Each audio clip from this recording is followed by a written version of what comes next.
Hello guys, ചെറിയൊരു കാര്യം ഒന്ന് കേൾക്കാൻ മനസ്സുണ്ടാവണം. യുണൈറ്റഡ് നഴ്സിംഗ് അസോസിയേഷൻ്റെ സമരം നാട്ടിൽ നടക്കുകയാണ്. UK-യിലിരിക്കുന്ന എനിക്കെന്ത് കാര്യമെന്നല്ലേ? കാര്യമുണ്ട്, പറയാം. 2010, 2011 കാലഘട്ടങ്ങളിൽ പഠിച്ചിറങ്ങിയ സമയത്താണ് ഈ നഴ്സുമാർക്കന്ന് ശമ്പളം 5000 രൂപ, 6000 രൂപയാണ്. ഡൽഹി പോലുള്ള പട്ടണങ്ങളിൽ പോലും. ഞാനന്ന് 6000 രൂപയ്ക്ക് നമ്മുടെ നാട്ടിലൊന്നും, കാരണം നാട്ടിൽ ഈ സമരം ചെയ്യുന്നത് മൊത്തം മെയിൽ സ്റ്റാഫുകളായതുകൊണ്ട് കേരളത്തിൽ എവിടെയും ആണുങ്ങളെ ജോലിക്കെടുക്കാതെ, അതിനൊന്നും വേണ്ടി ഒരു ഫീമെയിൽ സ്റ്റാഫും സപ്പോർട്ട് ചെയ്യുന്നില്ല.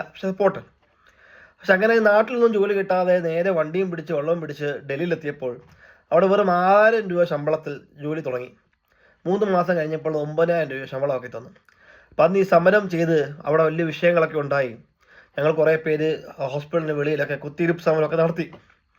അന്ന് ചെറിയ ചെറിയ മാറ്റങ്ങളൊക്കെ വന്നു. ഈ 9 രൂപ എന്നുള്ളത് 12 രൂപയാക്കി. പിന്നെ സംസ്ഥാനങ്ങളൊക്കെ ഉണ്ടായി, ഒന്നും നടന്നില്ല.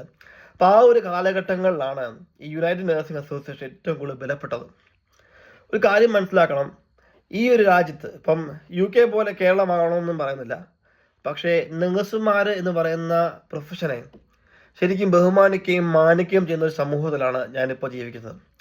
അവിടെ നിന്ന് തിരിച്ചു നോക്കുമ്പോൾ ഏറ്റവും കൂടുതൽ നഴ്സുമാരെ ഉണ്ടാക്കുന്ന സംസ്ഥാനമായ കേരളത്തിൽ നഴ്സുമാർക്ക് യാതൊരു വിലയും പരിഗണനയും ഇല്ല എന്ന് ഓർക്കുമ്പോൾ ഭയങ്കര ദുഃഖകരമായൊരു വാർത്തയാണ്. അതുകൊണ്ട് ഈ പറയുന്ന ഇപ്പോഴത്തെ ശമ്പള പരിഷ്കരണമൊക്കെ നമുക്കറിയാമല്ലോ. ഇപ്പം നമ്മളുടെ ഇപ്പോഴത്തെ ഒരു ആവശ്യം, ജാസ്മിൻ ഷാർ കഴിഞ്ഞ ദിവസം വീഡിയോ കണ്ടപ്പോൾ 40,000 രൂപ മിനിമം വേതനം വേണമെന്നാണ് നമ്മൾ സമരം ചെയ്യുന്നത്.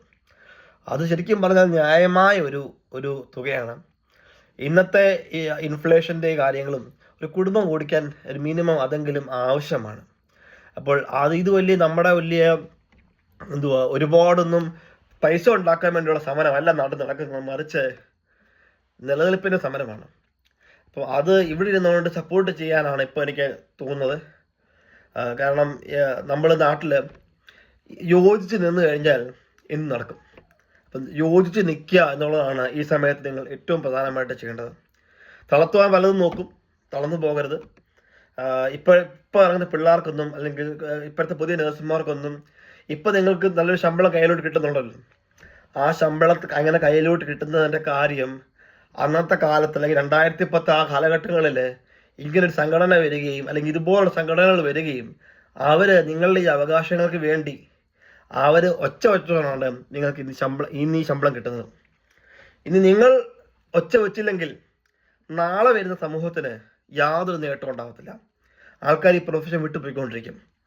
ഇന്ന് UK-യിലൊക്കെ വരുമ്പോൾ കേരള എന്ന് പറഞ്ഞ നേഴ്സസ്മാരാണ്. നീ എവിടെ നിന്നാണ് ചോദിക്കും, ഞാൻ പറയും ഇന്ത്യയാണെന്ന് പറയുമ്പോൾ ചോദിക്കും നീ കേരളത്തിൽ നിന്നാണോ ചോദിക്കും. അതാണ് ഐഡൻറ്റിറ്റി. അപ്പോൾ ആ ഐഡൻറ്റിറ്റി നമ്മൾ കാത്തു പരിപാലിക്കണം. നമ്മളെല്ലാവരും ഒറ്റക്കെട്ടായിട്ട് നിൽക്കണം. ഈ നേഴ്സുമാർ ഏറ്റവും വലിയ വിഷയം ഒറ്റക്കെട്ടായിട്ട് നിൽക്കാത്തതാണ്. ഒറ്റക്കെട്ടായിട്ട് നിന്ന് ഈ വിഷയത്തെ നേരിടണം എന്ന് ഉപേക്ഷിച്ചുകൊണ്ട് ഈ സമരത്തെ ഞാൻ സപ്പോർട്ട് ചെയ്യുന്നു. നഴ്സുമാർക്ക് നല്ലൊരു ഭാവി ഉണ്ടാവട്ടെ എന്ന് ആശംസിച്ചുകൊള്ളുന്നു.